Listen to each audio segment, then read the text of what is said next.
project kita itu apa gitu ya. Karena kan di sini untuk materinya adalah, menetapkan sasaran. Jadi kalau dalam suatu project itu kan ada namanya, target atau sasaran ya dalam suatu project. Misalnya terkait, eee, apa, BMW ya, biaya, mutu, dan waktu. Artinya kan, tepat waktu, tepat mutu, tepat biaya. Jadi tidak ada keterlambatan, tidak ada, pengurangan spesifikasi, ataupun tidak ada penambahan biaya. Nah, itu adalah utamanya. Termasuk biasanya ada tambahan juga itu, zero accident gitu ya, tidak ada, kecelakaan ataupun, kegagalan konstruksi istilahnya.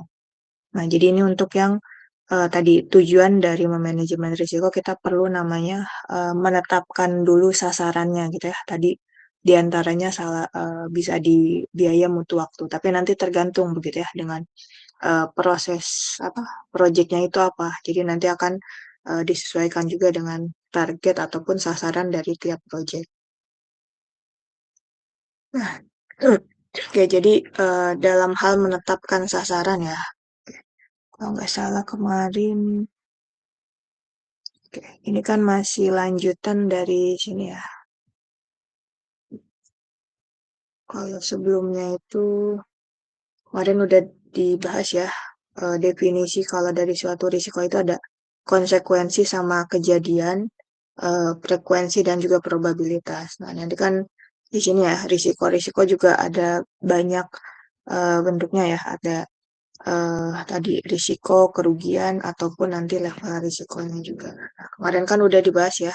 Jadi karena risiko ini adalah kemungkinan terjadinya peristiwa.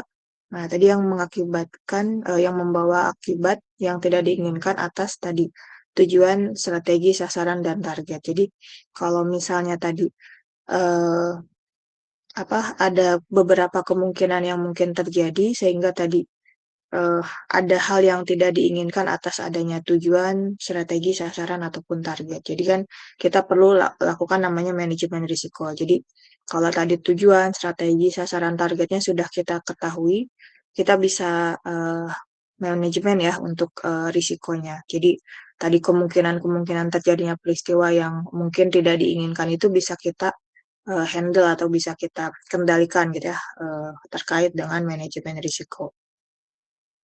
Nah, jadi nanti kan di mana untuk tingkat risiko itu di tinggi rendahnya diukur tadi berdasarkan kemungkinan likelihood dan juga akibat atau konsekuensi. Jadi kalau kemungkinan itu kan kemarin ya, misalnya dari 1 sampai 5, seberapa besar kemungkinan risiko itu terjadi? Apakah rendah, apa, sedang gitu ya? Atau biasanya kan jarang atau tidak ada atau bahkan sering gitu ya, bahkan sangat mungkin terjadi itu juga bisa. Jadi levelnya nanti menggunakan level yang mana gitu ya. Nah, kalau akibatnya itu kan seberapa besar akibat yang timbul bila risiko tersebut benar-benar terjadi. Jadi tadi kalau misalnya kita menentukan namanya kemungkinan, akibatnya apa gitu ya, seberapa besar kemungkinan terjadinya. Jadi kalau yang kemarin saya jelaskan ya, misalnya kemungkinannya itu jarang terjadi, tapi sekalinya terjadi akibatnya itu cukup besar gitu ya. Nah, itu juga bisa atau bisa juga kemungkinannya sering terjadi eh, bahkan hampir selalu gitu ya, tapi akibatnya juga kecil gitu ya. Nah, itu bisa aja. Termasuk juga dalam hal ada yang kemungkinannya besar, akibatnya besar, maka nanti rating dari risiko tersebut diidentifikasi itu kan masuk ke kategori cukup tinggi ya untuk suatu proyek. Baik, jadi itu untuk yang tadi, kenapa kita perlu di manajemen risiko ini menetapkan terlebih dahulu sasaran ya. Nah, jadi di sini kita perlu menetapkan sasaran. Jadi untuk menetapkan sasaran nanti kita akan bahas apa itu definisinya, terus ada namanya SMART analysis sama stakeholder analysis gitu ya. Nah, ini kan mudah masuk ke istilah-istilah manajemen. Nah, jadi tadi sasaran itu apa gitu ya? Sasaran itu kan pernyataan operasional dari keinginan yang lebih jelas, sekaligus menyajikan tahap-tahap spesifik untuk mencapai tujuan tertentu. Jadi kita harus tentukan dulu gitu ya, kalau kita kan, dalam suatu hal itu ada, sasaran atau tujuan yang ingin dicapai. Nah, jadi kita harus tentukan dulu tadi sasarannya apa, tujuannya apa, baru kita, eee, bisa lakukan gitu ya, manajemen risiko ataupun identifikasi risikonya. Oke. Nah, termasuk juga di sini, menurut Diki ya, jadi suatu pernyataan spesifik yang menyatakan hasil terukur yang dicapai suatu kelompok atau orang tertentu selama kurun waktu tertentu pula. Jadi tadi ya, kita harus ada,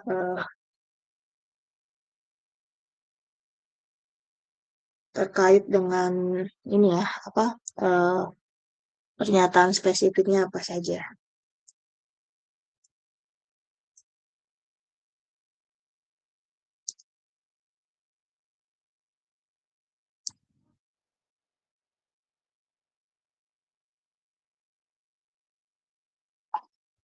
Ya, sebentar ya.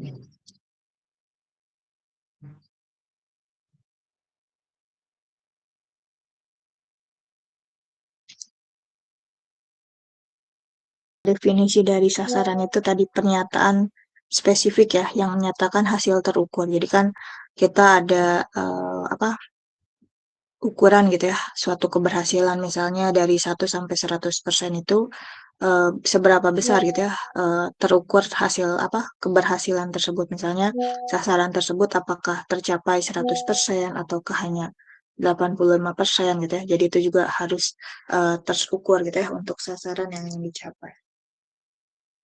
Oke. Nah, ini juga ada ya. Jadi, kalau kita sudah ada sasaran, tentu ada juga ya, eee, kurun waktu atau target waktu yang perlu ditentukan gitu ya. Karena kan, eee, ukuran pencapaian itu selain hasil juga persentase, ada juga tadi, targetnya apakah, sesuai deadline atau misalnya ada, di luar dari waktu yang ditentukan. Jadi dari pengertian di atas untuk kegiatan, perumusan sasaran dalam perencanaan diharapkan menghasilkan suatu pernyataan spesifik yang mencangkut, pencapaian tujuan yang bersifat, terukur dan mempunyai kerangka waktu dalam pencapaiannya. Jadi tadi ya misalnya, kita harus ada target sekian tapi dalam waktu sekian. Jadi makanya kan, deadline-deadline itu yang diberikan juga perlu dicek ya, apakah waktunya terlalu lama, apakah terlalu cepat gitu ya, dengan apa, sasaran tertentu yang ingin dicapai, rasional atau tidak gitu ya, untuk antara sasaran dengan kurun waktu yang, ditentukan dalam pencapaiannya. Oke, tadi untuk definisinya. Oke, selanjutnya untuk, eee, prinsip SMART ya. Jadi kalau di istilah manajemen itu ada, SMART analysis gitu ya, atau prinsip-prinsip, SMART dalam suatu manajemen. Jadi pertama itu dari S itu harus spesifik gitu ya, artinya harus tajam, terkait prinsip, manajemen yang kita gunakan dalam menetapkan sasaran. Artinya sasaran itu harus jelas, tidak membingungkan, artinya berterus terang dan dapat dimengerti. Jadi ini adalah, prinsip dalam menentukan sasaran, pertama itu kita harus spesifik ya atau tajam. Nah, termasuk juga nanti harus measurable ya atau dapat diukur. Tadi kan harus terukur, secara kuantitas, kualitas, dan atau juga, dengan uang gitu ya untuk yang, measurable artinya kan secara biaya juga. Ini, eee, dalam kita menentukan sasaran.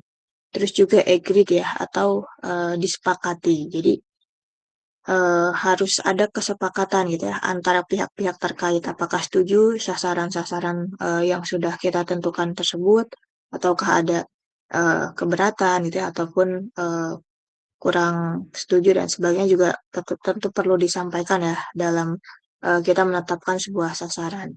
Nah, terus juga untuk berikutnya itu harus realistik ya atau realistis. Jadi harus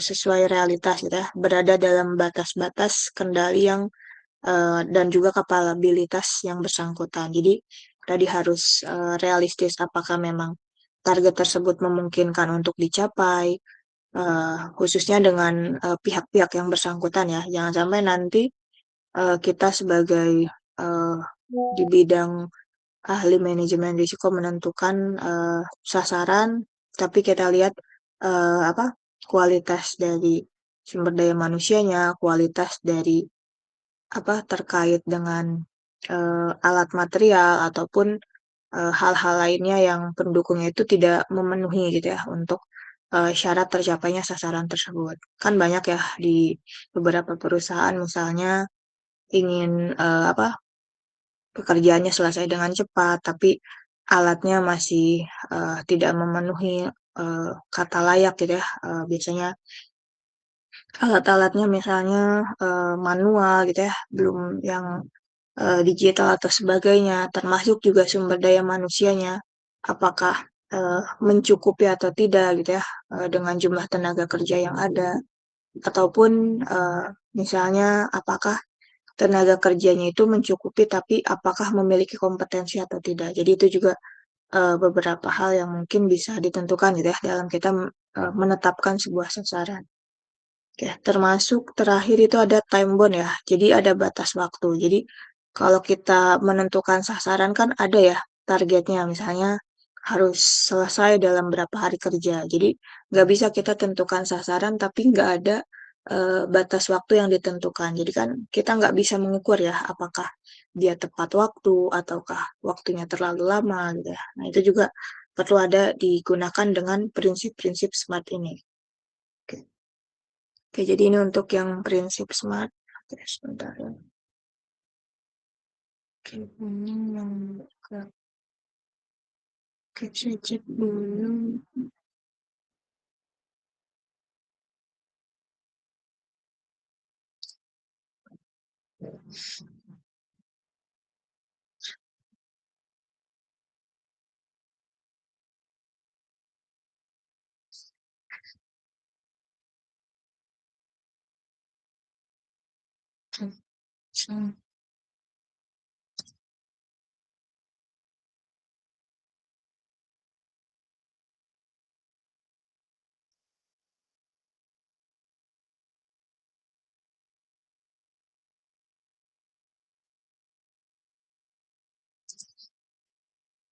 Oke, saya lanjut terlebih dahulu ya untuk materinya. Oke, tadi untuk yang SMART analysis ya atau prinsip yang digunakan untuk menetapkan sebuah sasaran.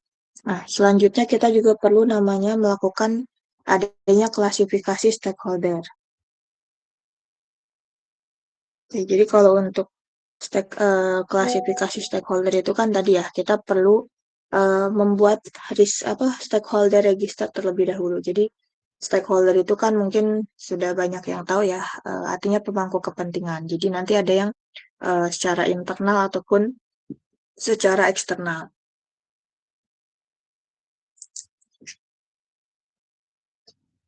Gitu. Jadi kalau untuk yang tadi ya, stakeholder itu kita akan klasifikasikan untuk beberapa pemangku kepentingan, apakah dia direct stakeholder ataupun yang indirect stakeholder. Jadi kalau yang direct itu kan berarti dibagi lagi menjadi yang primary sama yang secondary. Jadi ini untuk yang direct stakeholder.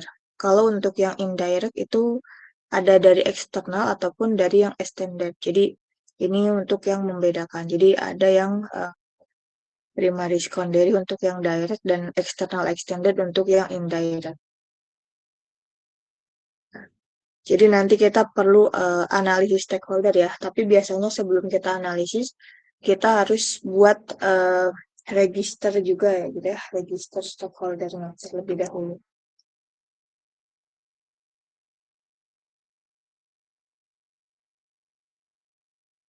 Nah, jadi ini untuk analisa stakeholder, kita perlu lakukan namanya identifikasi kebutuhan ya dari berbagai stakeholder dan juga mendokumentasikannya. Jadi kita identifikasi kebutuhan dari berbagai stakeholder, nanti ada dokumentasinya, apakah itu dengan dokumen ataupun eh, hal-hal lain gitu ya, terkait untuk dokumentasi. Terus kita juga harus memilih berdasarkan prioritas dan kuantitas terhadap kebutuhan untuk memenuhi persyaratan. Dan juga keputusan stakeholder dapat mempengaruhi pelaksanaan proyek. Nah, jadi tadi ya, stakeholder itu kan tadi ada yang dari daerah gitu ya, primary, secondary. Berarti kan biasanya dari yang langsung berkaitan dengan proyek kita. Tapi kalau yang indirect berarti kan dari eksternal ya. Biasanya dia nggak terhubung dengan kita secara langsung, tapi mempunyai pengaruh gitu ya. Atau ada juga yang extended. Nah, di sini untuk yang kita harus identifikasi dulu. Jadi semua stakeholder terkait, mulai dari apa, yang internal seperti dari perencana, pelaksana, pengawas, konsultan, owner gitu ya. Itu kan pemerintahan gitu ya yang membuat regulasi kita, mungkin itu yang secara internal gitu ya. Tapi nanti ada eksternal juga. Contohnya eh, masyarakat gitu ya, atau mungkin dari ormas gitu ya, ataupun ekspedisi pengiriman gitu ya untuk apa, terkait proyek kita dan sebagainya. Jadi juga itu nanti ada pengaruhnya gitu ya, tiap-tiap stakeholder terhadap proyek yang kita eh, tangani. Nah, makanya nanti untuk stakeholder itu kita gunakan namanya NICE analysis ya. Nah, jadi stakeholder itu kita buat dulu daftar stakeholdernya.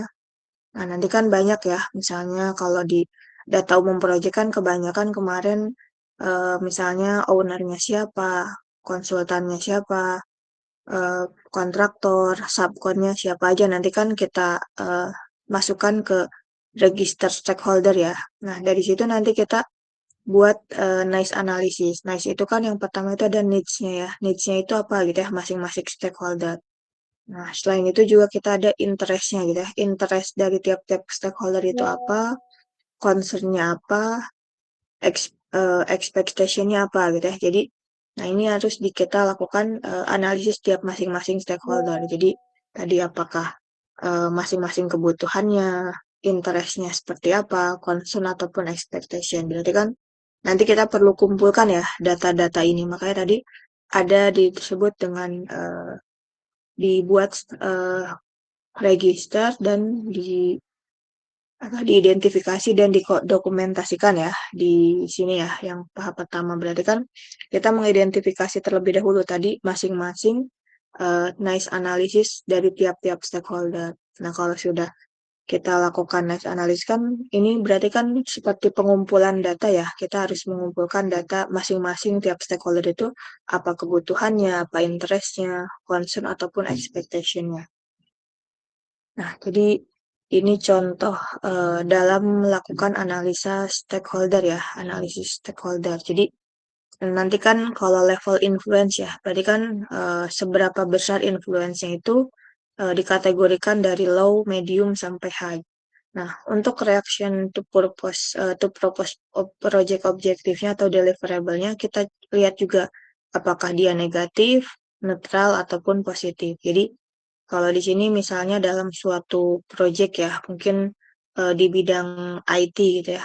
Nah, ini kan eh, yang cukup tinggi eh, level high influence-nya itu kan dari owner ya. Misalnya dari owner, proses owner. Nah, terus juga di sini yang masuk level high itu ada finance director ya. Berarti ini kan bagian keuangan gitu ya, pembiayaan. Terus juga Director of Customer Service. Nah, Customer Service berarti kan untuk yang berkaitan dengan pelanggan ya, atau kebutuhan customer, atau pelayanan customer, termasuk sales juga ya, bagian penjualan juga kan dia cukup high influence gitu ya, di kategorinya. Nah, tapi yang membedakan dari high influence ini nanti apakah dia negatif, netral, apa positif gitu ya. Kalau di sini misalnya owner itu dia reaction to propose project objektifnya itu di kategori negatif. Misalnya dia punya kebijakan apa influence-nya tinggi tapi mungkin adanya pengurangan budget ataupun pembatasan budget bisa aja gitu ya. Tapi kalau finance di sini dia netral gitu ya. Dia ikut kalau memang kebutuhannya memang diperlukan ya dia juga akan ikut misalnya untuk yang kebutuhan customer service sesuai dengan tadi ya apa yang berhubungan langsung dengan customer apakah sales atau customer service-nya. Artinya kan dia masih posisi netral untuk yang finance director. Karena dia ikut arahan gitu ya kalau memang dari proses ownernya tidak mengizinkan berarti dia juga bisa tidak mengeluarkan budget tersebut. Tapi kalau memang diperlukan keinginan sales customer service bisa juga gitu ya dikeluarkan untuk pembiayaannya. Jadi itu contoh eh, stakeholder analysis. Nah, untuk yang kategori medium di sini ada customer service agent ya. Nah, makanya kalau di sini yang tadi high itu di sini kan propose one to one meeting. Jadi dia yang mengadakan ya propose one to one meeting sama nanti yang dari sales and customer service director itu kan use this to help market the project to the other stakeholder. Jadi mereka yang membantu tadi ya pemasaran suatu project kepada stakeholder lainnya. Nah, itu kan pasti positif ya biasanya level influence-nya high, terus juga dia cukup positif. Ini untuk yang medium sih memang di sini ada customer service agent ya. Terus ada customer, head of IT, sama database vendor. Mungkin ini juga saya nggak terlalu apa bisa menjelaskan ya karena memang ini di bidang IT ya. Jadi terkait dengan marketing, pemasaran ataupun tadi kebutuhan customer biasanya nanti ini contoh analisis stakeholder-nya karena memang bukan di bidang project ya, bukan project konstruksi gitu contohnya. Nah, kalau ini untuk yang low biasanya ini dari customer complaint team ya. Jadi dia biasanya kan ada menerima komplain dari customer. Jadi kan dia yang tadi ya eh, antara customer service agent dengan customer complaint team itu need to design communication program to improve reaction and sell the benefit. Jadi bagaimana tadi ya mereka butuh namanya sebuah program komunikasi untuk tadi meningkatkan eh, ini ya secara penjualan ataupun keuntungan gitu kan. Nah, itu jadi contoh dari analisis stakeholder. Nanti kan kita juga tentukan ya, kalau dalam suatu project itu stakeholdernya itu mana yang punya level of influence-nya high, medium, atau low, serta bagaimana dia reaction to propose-nya, apakah negatif, netral, ataupun positif. Oke. Nah, terakhir di sini analisis stakeholder ya. Biasanya nanti di sini kita tentukan ya untuk subjek objeknya itu apa gitu ya. Berarti kan kalau subjeknya itu di sini adalah stakeholdernya itu sendiri. Di sini kan contoh subjek untuk pemegang kepentingan itu ada pemegang saham, pengurus, karyawan, pelanggan, pemasok, kreditur atau masyarakat sekeliling itu adalah stakeholdernya gitu ya atau subjeknya. Nah, kita akan mengecek gitu ya. eh, apa harapan dan persyaratan mereka gitu ya dari tadi sasaran tersebut. Nah, untuk objeknya, objek itu kan berarti kayak apa sih yang ingin dicapai dari organisasi yang dimaksud gitu ya, yang ada. Nah, berarti kan tadi misalnya pemegang saham punya tujuan apa, strategi apa, sasaran apa, ataupun target apa. Nah, nanti berarti masing-masing stakeholder ini kita tentukan gitu ya, objek-objeknya itu apa yang ingin dicapai ataupun di waktu yang ada gitu ya, apakah tujuan, strategi, ataupun sasaran target. Nah, kita perlu cek ya, dalam penentuan sasaran itu sesuaikah dengan harapan dan persyaratan pemegang kepentingan. Jadi, yang sasaran sudah kita susun itu apakah sesuai gitu ya antara apa ya sasaran yang ingin dicapai tersebut atau objek yang ingin dicapai organisasi pada waktu tersebut. Nah, jadi ini nanti stakeholder analysis. Oke, jadi mungkin ini ya terkait tadi menetapkan sasaran. Jadi mungkin nanti sudah bisa mulai ya. Kemarin kan untuk uh, tugasnya ya yang saya minta itu udah dimasukkan belum ya, saya cek dulu. Saya lupa kemarin terkait dengan apa tugas sebelumnya ya. Ada nggak ya? Saya lupa.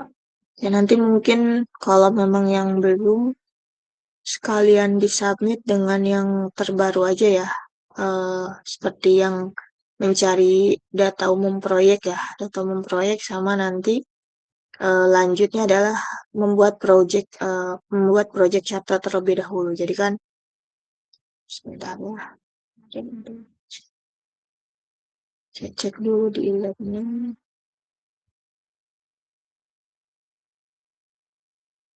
Oke, mungkin kalau untuk materi ada yang ditanyakan terlebih dahulu.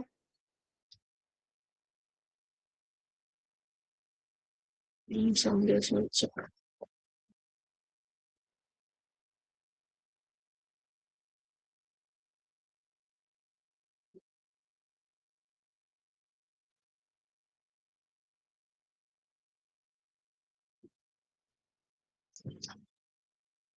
Oke, kemarin di tugas tuh saya udah minta ya untuk mencari salah satu data umum proyek ya yang mau dijadikan ini ya apa contoh studi kasus dalam kita melakukan manajemen risiko. Jadi kalau sudah dapat proyeknya, nah nanti kan tugas minggu ini saya mau minta untuk eh, buat project charter ya. Sebentar saya tunjukkan dulu. kemarin. Oke, jadi mungkin ada yang udah pernah lihat ya ataupun udah tahu kemarin saya contohkan juga untuk terkait project charter. Kemarin kan dibahas ya. Nah, kalau kita misalnya tadi udah dapat data umum project, nah jadi nanti dilanjut ke berikutnya itu kita membuat project charter ya. Nah, di sini contoh untuk project charter dari suatu project. Nah, di sini ada terkait dengan tadi ya nama projectnya apa, terus di mana ini kalau project sponsor, kalau memang ada apa data lain misalnya dari project owner ataupun misalnya terkait apa stakeholder lainnya silakan dimasukkan. Terus juga tadi ya lokasi projectnya di mana bisnis areanya gitu ya. Kalau ini kan contoh project untuk pembangunan pipa transmisi gas bumi dan fasilitasnya. Nah, kalau ini stakeholdernya berarti dari sponsornya itu Direktur Pengembangan Bisnis dengan area bisnisnya itu ada di lokasi di Provinsi Riau. Nah, ini nanti untuk dokumennya nanti silakan boleh ikut format ini ataupun eh, format yang kalian buat gitu ya. Nggak perlu persis sama dengan yang format ini. Nah, jadi nanti kan kalau minggu lalu kita sudah buat deskripsi umum proyeknya, otomatis kan ini udah gampang ya kita bisa apa? Bisa isi gitu ya. Nah, nanti untuk yang project purpose-nya aja tentang kita tentukan ya. Jadi di sini kan purpose project-nya itu tadi misalnya untuk menyalurkan gas alam untuk kebutuhan bahan bakar. Nanti ini silakan masing-masing project kan kemarin disampaikan ya bahwa setiap project itu unik atau unik. Jadi artinya silahkan di apa dicari gitu ya purpose dari project itu dibuat itu untuk apa. Nah, nanti masukkan ke project description-nya. Jadi kalau ini kan karena ada kegiatan pembangunan fasilitas juga, jadi selain tadi pembangunan pipa transmisi ada juga fasilitas-fasilitas lain gitu ya. Nah, ini seperti apa? Ada pembangunan ini gitu ya, stasiun ataupun 4 unit line break, control valve dan sebagainya. Nah, jadi ini untuk project description-nya. Jadi ada beberapa fasilitas yang akan dibangun juga. Mungkin kalau kita projectnya gedung atau jembatan, berarti deskripsikan aja gitu ya. Projectnya itu project apa saja gitu ya.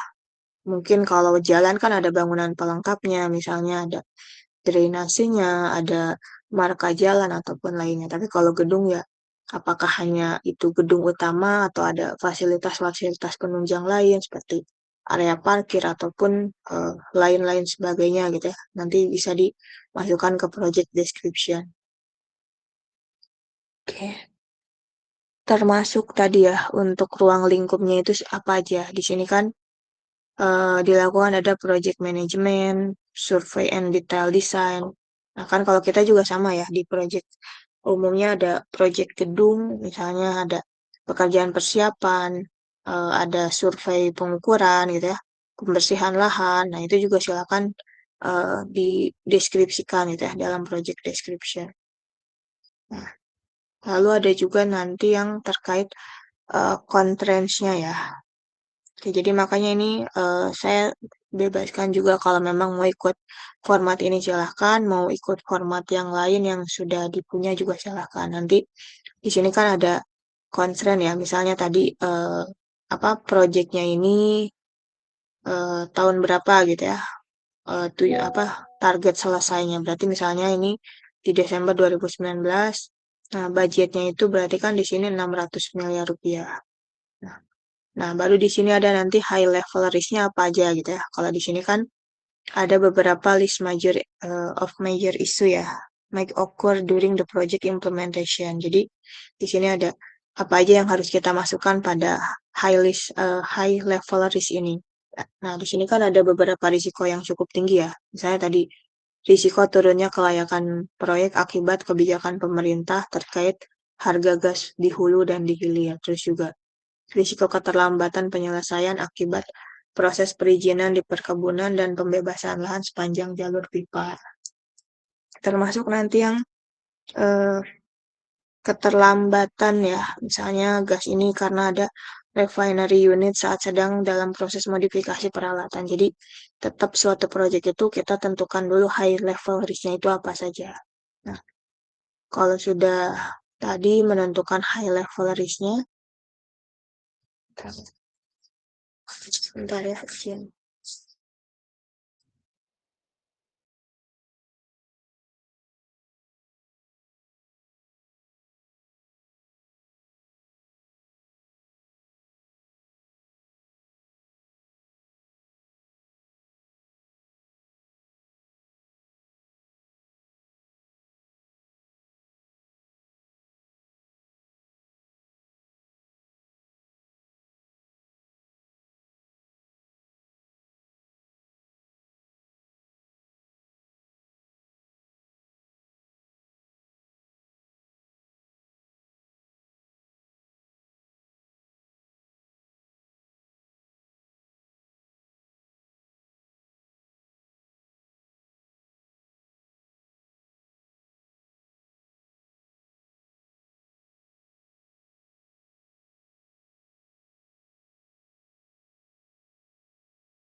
Udah high level risk, dibuat aja milestone-nya. Contoh milestone-nya kan seperti ini ya. Adanya tadi misalnya kalau untuk surat perintah kerja, tanggal mulai kerja, nah commissioning ataupun trial operasi. Jadi kan ini lebih ke timeline ya, timeline pekerjaannya itu seperti apa. Jadi nanti silakan dimasukkan. Nah, termasuk juga high levelnya ya, requirement-nya seperti apa, boundaries, project purpose. Di sini sih sudah ada contohnya gitu ya. Kalau memang nanti masih bingung gitu ya, apa sih yang dimaksud kayak apa project description, project purpose, high level boundaries gitu ya. Nanti bisa lihat contohnya aja. Oke. Mungkin ada yang ditanyakan dulu sebelum ini sambil saya cek ya absennya juga.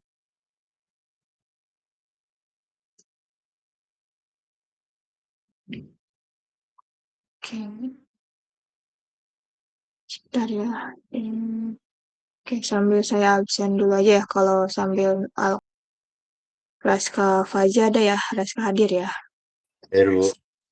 Coba buat dulu apa project charternya supaya nanti kita minggu berikutnya kita coba buat identifikasi risiko gitu ya. Kalau ini kan sebenarnya project charter sudah ada beberapa gambaran high level risk-nya gitu ya. Tapi nanti mungkin lebih detailnya itu ada di ini ya, untuk yang, apa, nanti mungkin buat identifikasi si risiko untuk yang diagram fishbone-nya. Oke, nah nanti ini contohnya ya, kalau untuk yang diagram fishbone kan tadi ya kita identifikasi buat nanti ada namanya diagram Ishikawa atau diagram fishbone. Nanti ada sasarannya tadi kalau kita tentukan dulu ya, berarti sasarannya apa, nanti baru kita identifikasi risikonya apa aja dari manusia ataupun dari tenaga kerja berarti ya, metodenya apa, material, mesin, dana, lingkungan, dan sebagainya. Oke. Jadi itu nanti untuk yang minggu depan ya kita bahas untuk identifikasi nanti supaya bertahap gitu ya. Satu semester ini kita bisa buat setidaknya identifikasi risiko untuk tiap satu project gitu ya. Oke. Baik, mungkin itu aja terkait materinya ya. Ini sudah 10:30. Nanti silakan dipelajari untuk materinya sudah saya submit juga. Sama nanti kalau yang tugas sambil dikerjakan aja ya, sambil baca. Oke. Kalau tidak ada pertanyaan, saya cukupkan ya untuk apa perkuliahan manajemen risiko ini. Nanti paling saya cek ya untuk yang absennya kan ini masih karena saya nggak di kampus, jadi saya nggak bisa isi jurnalnya secara langsung. Jadi mungkin absennya nanti kalau sudah ketarik ya dari jurnalnya. Begitu aja. Kalau tidak ada pertanyaan lagi, saya cukupkan ya. Oke, selamat pagi. Assalamualaikum warahmatullahi wabarakatuh. Waalaikumsalam. Ibu